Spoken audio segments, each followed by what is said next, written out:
Өлкөдө Кыргыз Республикасынын Жогорку Кеңеш депутаттарын шайлоону уюшкандыкта өткөрүү боюнча даярдыктарды көрүү өз нугунда жүрүп жатат. 5 октябрда Жогорку Кеңеш депутаттарын шайлоо даярдык көрүү боюнча республикалык штабтын көчмө жыйыны Баткен облусунда өтүп, ага Кыргыз Республикасынын президентинин Баткен облусундагы ыйгарым укуктуу өкүлү Абдикарим Алимбаев Жогорку Кеңештин депутаттарын шайлоого даярдык көрүү жана өткөрүү боюнча республикалык штабтын төрагасы Марат Иманкулов, БШКнын төрайымы Нуржан Шайылдабекова, БШКнын мүчөсү Узарбек Жылкыбаев жана облустук мекеме ишканалардын жетекчилери, жергиликтүү өз алдынча башкаруу органдарынын башчылары катышты. Отурумда президенттин Баткендеги ыйгарым укуктуу өкүлү Абдикарим Алимбаев Жогорку Кеңеш депутаттарын шайлоого даярдык көрүү боюнча облус аймагындагы аткарылып жаткан иштер боюнча маалымат берип өттү.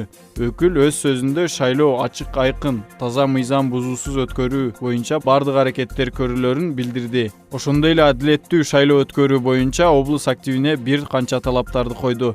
Ал эми Марат Иманкулов бул шайлоо 30 жыл ичинде өткөн шайлоолордон айырмаланып өзгөчө шайлоо болорун билдирди. Ар бир партияга жана талапкерге бирдей шарт түзүлүп, административдик ресурстарга жол берилбей тургандыгын айтып өттү.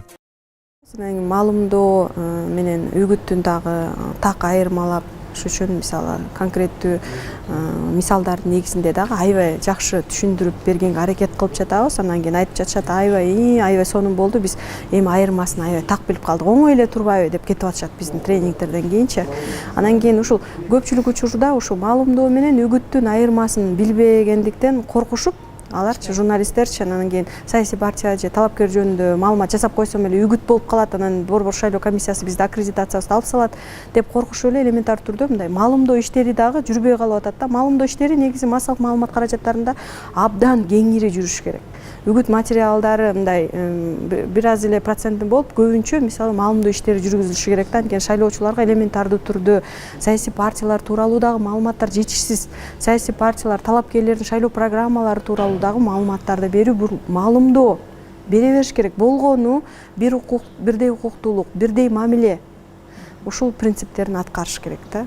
Анткени бир мындай кеңири материал жазып, андан кийин ал жерде мисалы басымды көбүрөөк бир партияга берип коюп, ал жөнүндө мындай көбүрөөк жазып койсо, мисалы кандайдыр бир мындай артыкчылыктарын да жазып жиберсе, албетте буга мыйзам жол бербейт, бул үгүттүү эсептелип калат. Республикалык штаб ушул ар бир областта көчмө жыйындарды өткөрүп, штабтын отурумдарын өткөрүп, ал жерде мамлекеттик органдарга жана өз алдынча башкаруу органдарга тийиштүү ушул шайлоо комиссияларга көмөк көрсөтүү алкагында тапшырмалар жана милдеттер коюлуп атат. Шайлоо уюштуруу жагынан көп эле маселелер чечилүүдө, ал ушул мурдагы уюштуруу тартибинде өткөрүлүп атат. Андан сырткары дагы ушул шайлоо процессинде кандай проблемалар бар, ошол жөнүндө талкуу жүргүзүлүп, биз ушул ал проблемаларды чечүү жолдорун дагы ушул штабтарда талкуулап ишке ашыруу жолдорун белгилеп атабыз. Эч ким кабинада жок. Эркин добуш берүүгө толук мүмкүнчүлүк бар. Добуш берүүнүн жашырундугу конституция менен дагы, практика менен дагы кепилденет. Урналар мисалы жанагындай кимге добуш бергенин эч качан ачпайт. Ал жерде ал сакталбайт маалымат. Ошондуктан эркин добуш берүүгө мүмкүнчүлүк бар. Шайлоочуларыбызды чакырып кетет элем. Эркин жүрөгүңүздөр менен тандаңыздар, добушту эркин бериңиздер.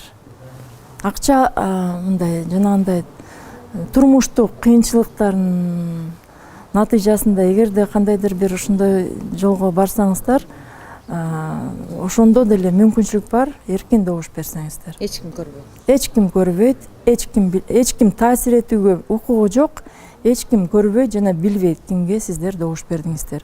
Эркин добуш берсеңиздер. Бекбол Бакыт уулу, Салам Медиа, Баткен.